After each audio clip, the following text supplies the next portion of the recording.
Simple past tense. Basit geçmiş zaman. Merhaba Mark. Hafta sonun nasıldı? Hi Mark. How was your weekend? Hi Mark. How was your weekend? Hi Mark. How was your weekend? Merhaba Anna. İyiydi. Ailemi ziyaret ettim. Seninki nasıldı? Hi Anna. It was good. I visited my parents. What about you? Hi Anna. It was good. I visited my parents. What about you? Hi Anna. It was good. I visited my parents. What about you?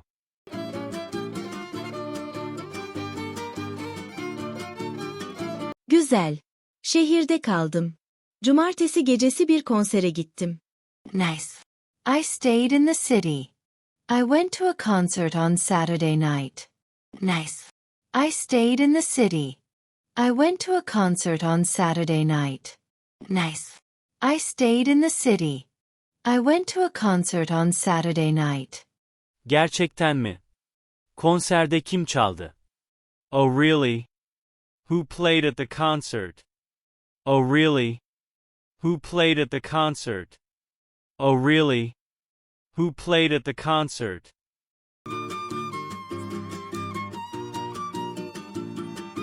Yerel bir grup. Çok iyi çaldılar. Çok dans ettim. A local band. They played very well. I danced a lot. A local band. They played very well. I danced a lot. A local band. They played very well. I danced a lot. Eğlenceli geliyor. Ben dışarı çıkmadım. Evde akşam yemeği pişirdim. That sounds fun. I didn't go out. I cooked dinner at home. That sounds fun. I didn't go out. I cooked dinner at home. That sounds fun. I didn't go out. I cooked dinner at home.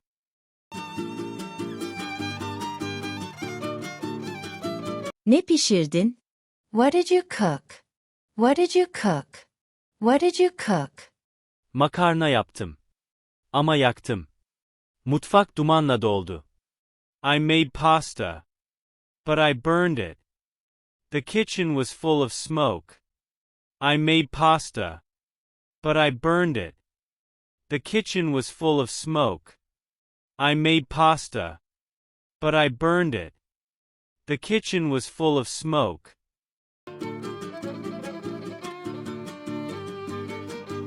Oh hayır. Pencereyi açtın mı? Oh no. Did you open the window? Oh no. Did you open the window? Oh no. Did you open the window? Evet, hemen açtım. Komşularım bana güldü. Yes, I opened it quickly. My neighbors laughed at me. Yes, I opened it quickly. My neighbors laughed at me. Yes, I opened it quickly. My neighbors laughed at me.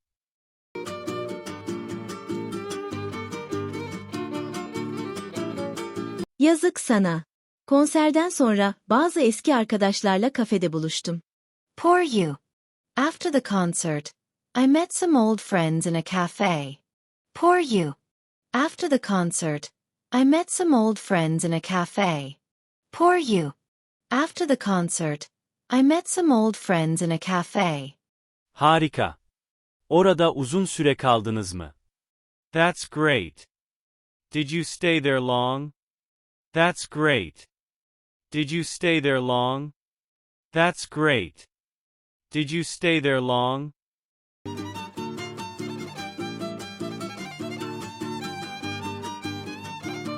Evet, gece yarısına kadar konuştuk.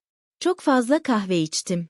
Yes, we talked until midnight. I drank too much coffee. Yes, we talked until midnight. I drank too much coffee. Yes, we talked until midnight. I drank too much coffee. Anladım. Pazar günü ben film izledim. Sıkıcıydı. I understand. On Sunday I watched a movie. It was boring. I understand. On Sunday I watched a movie. It was boring. I understand. On Sunday I watched a movie. It was boring.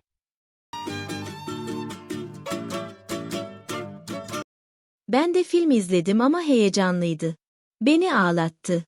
I also watched a movie, but it was exciting. It made me cry. I also watched a movie, but it was exciting. It made me cry. I also watched a movie, but it was exciting. It made me cry. Vay canına. Yani senin hafta sonun benimkinden daha ilginçti. Wow. So your weekend was more interesting than mine. Wow. So your weekend was more interesting than mine. Wow. So your weekend was more interesting than mine.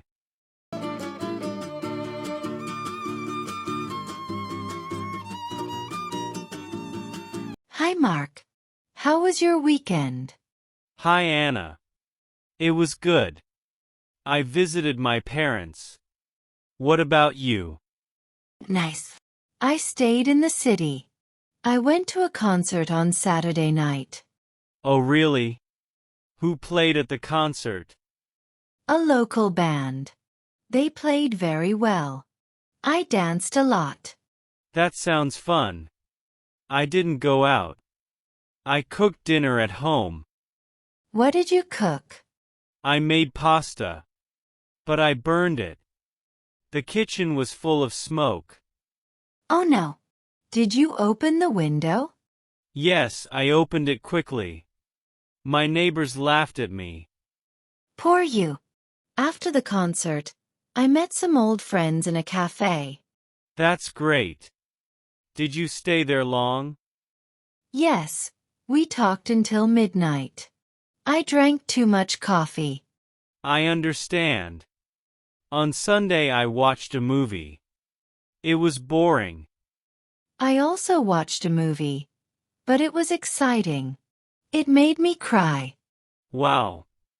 So your weekend was more interesting than mine. Çalışmalarımızın devamı için abone olmayı, beğeni bırakmayı ve yorum yapmayı unutmayınız. Görüş ve önerileriniz bizim için değerlidir.